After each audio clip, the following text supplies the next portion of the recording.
Guys, welcome back to another episode of Imperial Diecast. And today I'm going to be reviewing another illuminated gaming keyboard and mouse combo. As you might remember, I reviewed one a few months ago, which I will link to at the end of this video. But this one is what I have been using every day for over 8 months now. And I picked it up on Amazon as well. And this is called the RK900 Plus and is made by a company called Rye or Re, not sure how to pronounce it. The thing about these budget gaming keyboards is that they are often made by companies that try to piggyback on more famous brands like Roccat or Razer.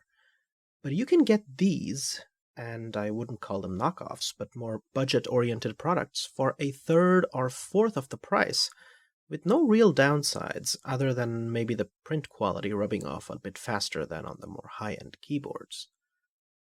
So I got the keyboard and mouse for 35 euros. Both are illuminated, and therefore I'd say it's a good deal, and in this review I'll show you their features.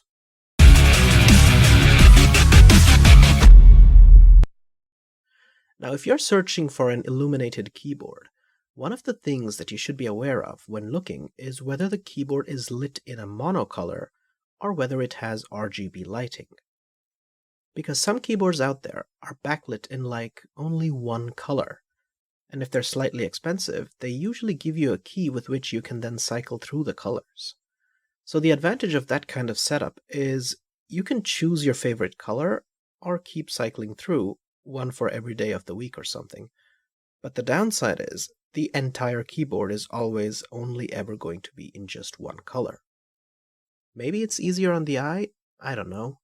I guess this depends on personal preference. The RK900 is one such keyboard.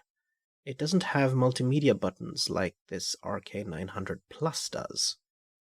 Basically, you get a button to open up this PC, your default browser, your email, the search bar, or Ctrl+F if a document is opened. And then on the other side, you have the play pause button, the mute button, and the volume up and down keys. One thing that's weird is that on this particular keyboard, the volume down key is to the right of the volume up key. Usually it's the opposite, so this can be confusing at first. So I went for the RGB lighting instead, which is what this RK900 Plus comes with. You cannot change colors, and you also cannot change the sequence of colors. And that's probably because the color is like sprayed onto a surface that is then backlit. However, what you can do is by pressing this light bulb key right here, you can turn the lighting off and back on. So you can turn it off during daytime when you want to save some power.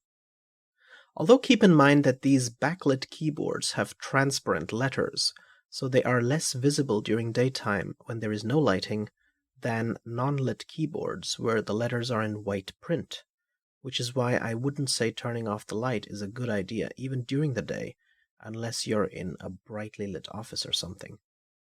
But for example, when you're watching a movie and you don't want the keyboard backlighting to annoy you, you can turn it off.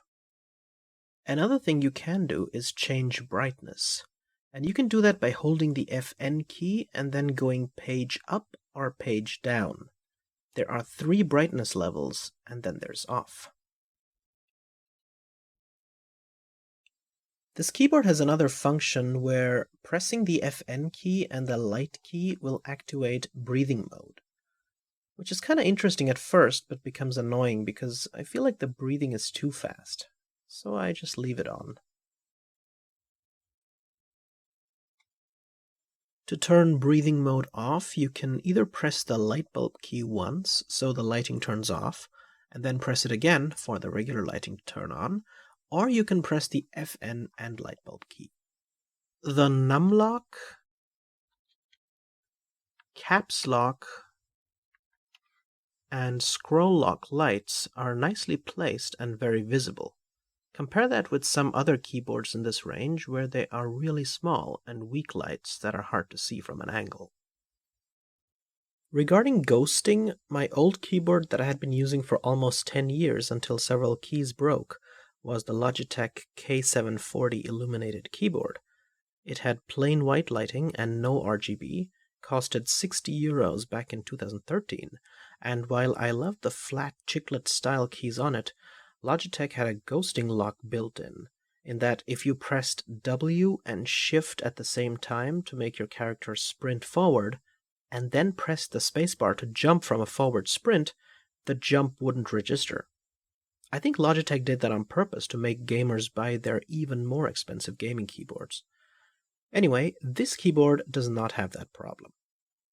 Another thing worth mentioning is that when you've spent years on a chiclet-style keyboard, and you revert back to this traditional-sized keys, it can feel clunky and you might make some spelling mistakes when typing fast. But you'll adapt after a while, and typing will feel almost as natural as it did on a chiclet keyboard. But yeah, for people who type more than they game, I'd still recommend a chiclet keyboard over these bigger keys. One downside of these budget keyboards is that if you look closely between the keys, you can see that the black paint is just sprayed on, and it's not even uniform. Like some keys look like this, other keys look like this, and some keys look like this. Like over here on the blue numpad, you don't really notice it, but on the red and green side, it makes the keys look cheap. Probably because the keyboard was angled like this, and then was sprayed with a black coat of paint, so the spray didn't reach these areas. Also, after only 8 months of use, as in not even a year, you can already see some of the paint beginning to rub off the keys. For example, on L, A, S, O, and P. On my old Logitech keyboard that I used for 10 years, the paint had only rubbed off on the WASD keys. And also here, where your thumb would rest on the mouse, the paint has begun peeling off. On the other hand, despite 8 months of use, the lightning design, compared to the side of the mouse, still looks as good as on day one, so maybe they used a better material here. Still, overall, I think the keyboard looks nice, because some of these gaming keyboards are asymmetric, but this one isn't. It's got lights on each side, 4 red multimedia buttons on each side of the top, and a beautiful illuminated brand logo in the center. So I think it'll do just fine. Now let's talk about the mouse. It has a breathing feature you cannot mess around with, and it cycles through 7 colors, namely white, red, green, blue, yellow, pink, and cyan. The logo in the middle, which says gaming mouse, isn't illuminated, unfortunately, but many areas around the mouse are, including a trim at the bottom, and also 3 horizontal lines on the right. The mouse also comes with a nice red and black braided cable.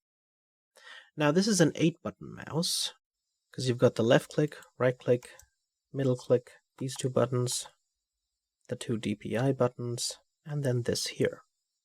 Because it has another button right here, which is programmed to be a double click, but for games you can program this to something else, like open your inventory in an RPG or throw a grenade, which can come in quite handy, considering a lot of mice do not have an additional button up here to the left.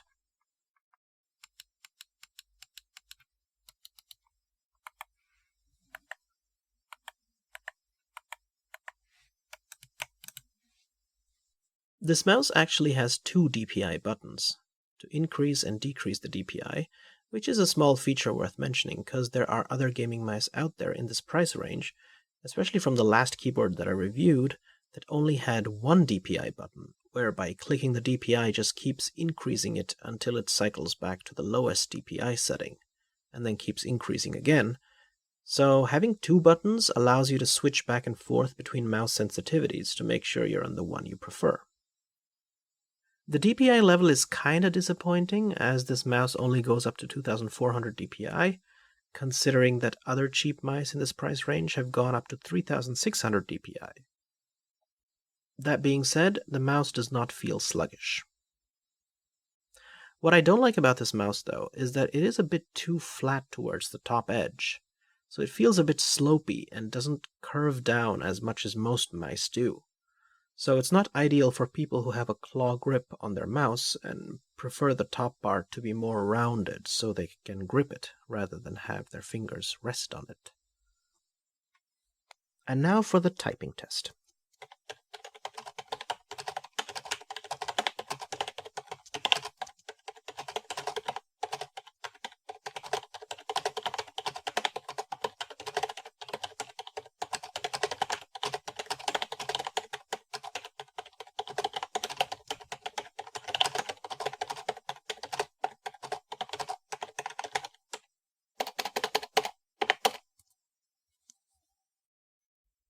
And before we finish up the review, let's just quickly take a look at the back of the keyboard. You can see it has a honeycomb pattern, some holes for spilled drinks to drain out, rubber pads at the bottom to prevent sliding, and stands at the top to prop the keyboard up at an angle. So I hope you guys liked my review. If you're interested in gameplay and benchmarking videos, you'll find them here. And as always, take care, have a great day, and this is Imperial Diecast, signing out.